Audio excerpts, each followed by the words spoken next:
내 손 안의 코치, 비만 잡는 닥터 코치 김주영입니다. 다이어트를 결심할 때마다 실패했던 적이 많이 있으시죠? 굶고 야채만 먹고 감량하다가 일반식으로 돌아가면 또 요요가 계속 생기고 스스로 좌절을 하고 질리기도 하고 이런 부분이 많았을 것 같아요. 저희가 제안드리는 한 가지 방법 중에 하나가 고단백 식이대체제입니다. 체중 감량도 효과적으로 하고 감량된 체중이 계속 유지가 될 수 있게 만들고 싶다면 최고의 파트너로 생각하셔야 될 거는 고단백 식이대체제가 될 것 같습니다. 오늘은 닥터 코치가 추천하는 고단백 식이대체제에 대해서 제대로 파헤쳐 보겠습니다.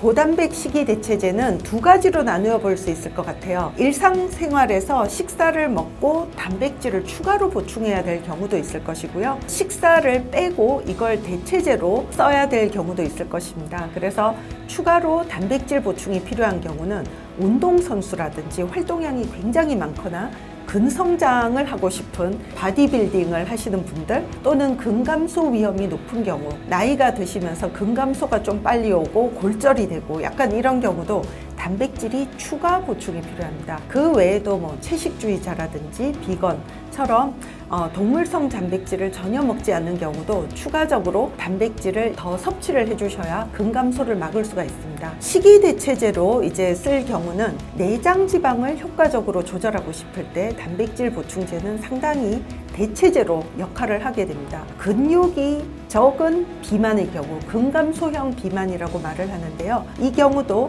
식이대체제로 고단백 식이대체제가 필요합니다. 그리고 내장 지방의 증가를 나타내는 여러 대사질환이 있는 경우, 고혈압, 당뇨 이런 것들이 있는 경우도 고단백 식이대체제를 쓸 경우 도움이 많이 됩니다. 우리가 체중을 볼 때는 물도 있고 근육도 있고 지방이 있어요. 이 중에서 내 몸에서 줄여야 되는 거는 내장 지방입니다. 근데 살을 뺀다라고 할 경우는 물도 빠지고 근육도 빠지고 지방도 빠지고 사실 골고루 빠져요. 초기에 다이어트 할 때 살이 확 빠지는 이유는 물이 빠지는 겁니다. 지방은 정말 천천히 마지막에 빠집니다. 그리고 다이어트를 하면 요요가 숙명적으로 옵니다. 이거는 원래 뇌에서 세팅된 체중이 있기 때문입니다. 그래서 체중이 빠지면 몸이 죽지 않으려고 대사율을 낮춰서 소비를 줄이고 배고픈 호르몬 수치는 확 높이고 그래서 음식을 찾도록 만들어요. 체중이 돌아가게 만드는 뇌의 구조가 생깁니다. 체중을 빼려면 어쩔 수 없이 칼로리를 줄여야 되는데요. 그러면서도 이제 권장량 이상의 고단백 식이를 해야 근감소를 예방할 수 있습니다. 원래 단백질 권장량은 하루 이상 체중당 0.8g입니다. 이 수치는 어떻게 나왔냐? 정상인들을 대상으로 평균 단백질 필요량의 표준 편차를 감안해서 제한된 수치입니다. 그런데 나는 이제 비만이다 또는 근감소형 비만이다, 내장 지방을 빼야 된다 이럴 때는 다른 내용들을 고려를 해야 됩니다. 비만인들을 대상으로 한 연구들을 보면 하루 체중당 1.2에서 1.6g까지 단백질 섭취를 하라라고 되어 있고 이런 실제 연구를 했었을 때 체지방이 좀 더 많이 빠지고 골격근량은 조금 더 적게 뺐다는 연구들이 꽤 많습니다. 또 고단백 식사는 1년 이상 장기적으로 봤을 때도 식욕 억제에도 좀 도움이 되고 포만감을 일으켜 주거든요. 그리고 감량 체중 유지에도 도움이 됩니다. 그래서 사람마다 좀 다양하겠지만 한 끼당 20g에서 30g, 특히 30g 정도 되는 단백질 섭취는 식욕을 좀 떨어뜨려 주는 걸로 되어 있습니다. 30g이면 굉장히 많은 양이에요. 30g을 이제 단백질을 먹으려면 닭가슴살 150g에 계란 하나 정도는 추가로 더 들어가야 사실 단백질 30g이 되거든요. 레시피를 제가 몇 개 이제 샘플로 드렸으니 이런 샘플을 한번 보시고 참고를 하시면 좋을 것 같습니다. 이런 단백질을 일일이 이제 챙겨 먹기가 사실은 쉽지가 않아요. 음식을 내가 만들기도 좀 쉽지 않은 부분들이 많고 음식을 만들 때 들어가는 칼로리들도 일일이 사실 통제하는 게 어렵고 불가능합니다. 저희는 그래서 이걸 식이대체제로 바꿔서 아예 복용을 할 수 있게 이렇게 만들었고 이 부분을 연구로 이제 증명을 해 보였습니다. 이 부분에 대해서는 제가 나중에 저희 연구 결과를 가지고 또 자신 있게 한번 좀 말씀드릴 수 있는 기회를 가져보겠습니다.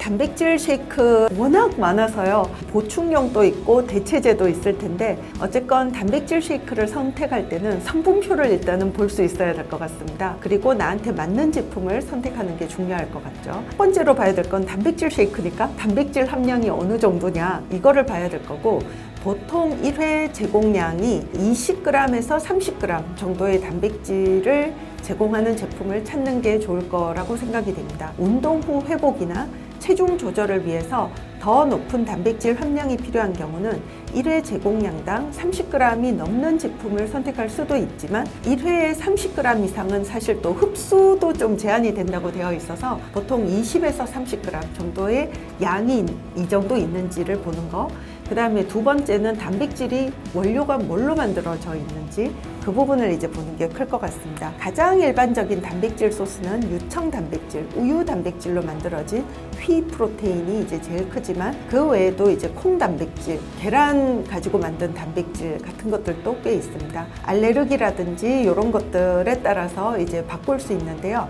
유청 단백질도 종류가 사실 3가지 정도 있습니다. WPC라고 해서 휘 프로테인 콘센트레이트가 있고 유당도 같이 이제 포함이 되어 있어서 제일 저렴하고 많이 쓰지만 유당이 있어서 유당 불내성이 있는 경우는 이 부분은 좀 주의를 해주시는 게 좋고요. WPI가 있습니다. 휘 프로테인 아이솔레이트가 있는데 유당을 좀 분해를 한 거예요. 분리를 해서 유당 불내증이 있을 때 쓸 수 있습니다. 근데 문제는 가격이 비쌉니다. WPH도 있습니다. 휘 프로테인 하이드롤리세이트라고 해서 유청 단백질에서 가수 분해도 시키고 유당도 나누고 이런 단백질이 있는데 유당 불내증이 있을 때 쓸 수 있지만 가격이 더 비쌉니다. 그래서 WPC를 보통 쓰고 유당 불내증이 있다 그러면 대두단백으로 된 거를 이제 선택하시는 것도 좋은 방법인 것 같습니다. 두 번째로는 당 함량을 한번 보게 되는 것 같습니다.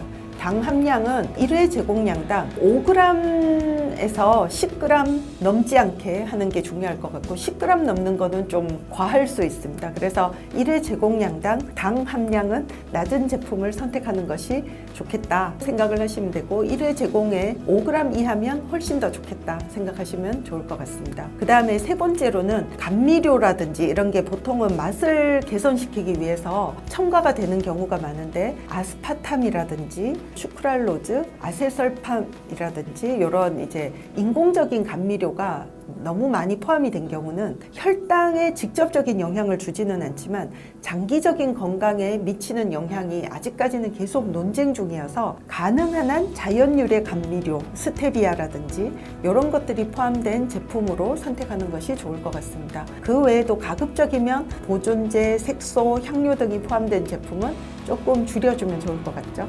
그래서 성분표에서 일단 단백질 함량 보고 어떤 걸로 만들었는지, 내가 유당 불내성이 있는지 또는 알레르기가 있는지 이런 것들에 따라서 선택을 하시면 좋겠습니다. 저희도 이제 단백질 대체제를 만들었고요. 식이 대체제로 만들었습니다. 대두단백으로 만들어서 유당 불내성이 있는 경우도 쓸 수 있고요. 아미노산 스코어라고 해서 단백질의 질을 평가하는 기준으로 많이 쓰는 지표고 식약처에서 건강기능식품으로 승인이 되려면 적어도 85점 넘어야 됩니다. 저희는 이제 이 점수가 116점으로 국내에서는 가장 좋은 아미노산 스코어를 가지고 있습니다. 이걸 가지고 저희가 했던 연구 결과에 대해서도 한번 자세히 설명드릴 기회를 가져보겠습니다. 오늘 내용이 도움이 되셨다면 구독, 좋아요, 알림 설정 부탁드리겠습니다. 다음에 또 뵙겠습니다. 감사합니다.